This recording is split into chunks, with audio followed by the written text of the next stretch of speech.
പൊതുവെ ബിസിനസ്സുകളിൽ കണ്ടുവരാറുള്ള ഒരു പ്രശ്നം എന്ന് പറയുന്നത് ചില സ്റ്റാഫുകൾ ഇങ്ങനെ എക്സ്ക്യൂസ് പറയുന്നവരായിരിക്കും. നമ്മൾ ഇന്റർവ്യൂ ഒക്കെ നടത്തി നല്ല ഭംഗിയായിട്ടൊക്കെ എടുത്ത ആളുകൾ സ്കിൽഡ് ആണ്, ഭയങ്കര കമ്മിറ്റഡ് ആണെന്നൊക്കെ വിചാരിച്ചിട്ടായിരിക്കും. പക്ഷെ അവർ ജോലിയിൽ കയറി കഴിയുമ്പോൾ ഇവരിങ്ങനെ എക്സ്ക്യൂസുകൾ പറഞ്ഞുകൊണ്ടിരിക്കും. അപ്പോൾ ഓരോ ദിവസവും നമ്മൾ അവരെ ഏൽപ്പിക്കുന്ന ടാസ്കുകൾ അവരത് കംപ്ലീറ്റ് ചെയ്യാതെ എന്തെങ്കിലും ഒരു എക്സ്ക്യൂസ് പറയും. ഈ പറയുന്ന എക്സ്ക്യൂസിന്റെ ഒരു ടിപ്പിക്കൽ പാറ്റേൺ എന്ന് പറയുന്നത് അതില്ലാത്തത് കൊണ്ട് എനിക്ക് ഇത് ചെയ്യാൻ പറ്റിയില്ല എന്നുള്ള രീതിയിലാണ് അവർ എക്സ്ക്യൂസ് പറയാം.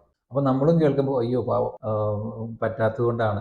അപ്പം അങ്ങനെ ഒരു ദിവസമായി, 2 ദിവസമായി, 3 ദിവസമായി ഇങ്ങനെ ഈ നിരന്തരമായി എക്സ്ക്യൂസ് പറയുന്ന അസുഖമുള്ള ഒരു തരം ആളുകളുണ്ട്. അപ്പോൾ ഇതിന് പറയുന്ന പേരെന്ന് പറഞ്ഞത് എക്സ്ക്യൂസൈറ്റിസ് ആണ്. നമ്മൾ ഈ കണ്ണിന്റെ അസുഖത്തിന് കൺജങ്ക്റ്റിവൈറ്റിസ് എന്നൊക്കെ പറയുന്ന പോലെ ഈ എക്സ്ക്യൂസ് പറയുന്ന അസുഖത്തിന് ഉള്ള പേരാണ് എക്സ്ക്യൂസൈറ്റിസ് എന്നാണ് പേര്. അപ്പോൾ ഈ എക്സ്ക്യൂസൈറ്റിസ് ഉള്ള ആളുകളെ നമ്മൾ എപ്പോൾ കണ്ടെത്തിയാലും ഇമ്മീഡിയറ്റ്ലി കമ്പനിയിൽ നിന്ന് ചവിട്ടി പുറത്താക്കുക. അത് മാത്രമേ അതിന് ഉള്ള ഏറ്റവും നല്ല മരുന്ന് അതാണ്.